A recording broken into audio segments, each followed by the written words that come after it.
حائقہ عقیل کو اپنے خیالات کے اظہار کی دعوت دوں گی جو ابھی تشریف لائی ہیں۔ ان کا تعلق GCT ہلال اسکول سے ہے۔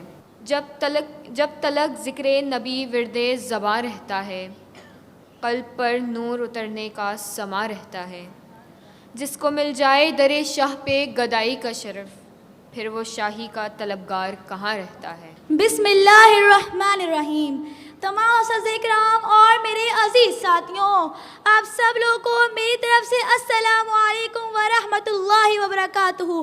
آج میں جس موضوع پر لب کشائی کرنے جا رہی ہوں وہ صرف موضوع نہیں بلکہ ایک مکمل روشنی اور راہ ہدایت بھی ہے۔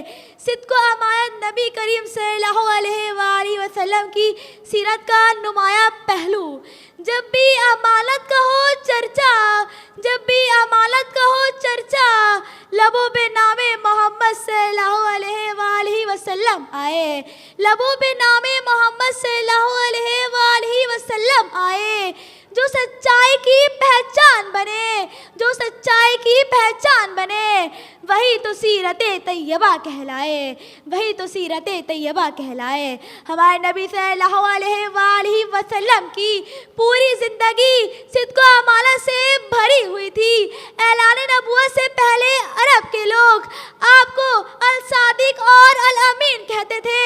وہ معاشرہ جہاں جھوٹ، بددیانتی اور دھوکہ عام تھا، وہاں ایک ایسا روشن چہرہ نظر آتا تھا جس پر دشمن بھی بھروسہ کرتے تھے۔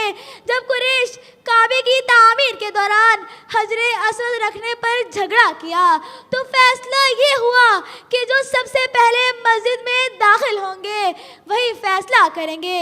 سب کی نظریں دروازے پر تھیں کہ تبھی ہمارے پیارے نبی صلی اللہ علیہ وآلہ وسلم مسجد میں داخل ہوئے۔ سبھی دیکھ کے بولے یہ تو امین ہے، ہم ان کے فیصلے پر راضی ہیں، ہم ان کے فیصلے پر راضی ہیں۔ جو سچ بولنا سکھائے محمد کا دین ہے، جو سچ بولنا سکھائے وہ محمد کا دین ہے، جو سچ بولنا سکھائے وہ محمد کا دین ہے۔ جو دلوں کو جوڑے وہی سنتوں کا دین ہے، جو دلوں کو جوڑے وہی سنتوں کا دین ہے۔ میرے پیارے دوستو، ہمارے پیارے نبی صلی اللہ علیہ وآلہ وسلم کا سچائی پر ایسا یقین تھا کہ دشمن بھی آپ کو سچا کہتے تھے، کہ دشمن بھی آپ کو سچا کہتے تھے، کہ دشمن بھی آپ کو سچا کہتے تھے۔ جب بھی جو جھوٹ سے بچے وعدہ نبھائے، جو جھوٹ سے بچے وعدہ نبھائے، وہی تو نبی کا سچا چاہنے والا کہلائے، وہی تو نبی کا سچا چاہنے والا کہلائے۔ آئے ہم سب وعدہ کرتے ہیں کہ ہم اپنی پوری زندگی صدق و امانت کے مطابق گزاریں گے اور نبی کریم صلی اللہ علیہ وآلہ وسلم کی سیرت کو مشعل راہ بنائیں گے، مشعل راہ بنائیں گے۔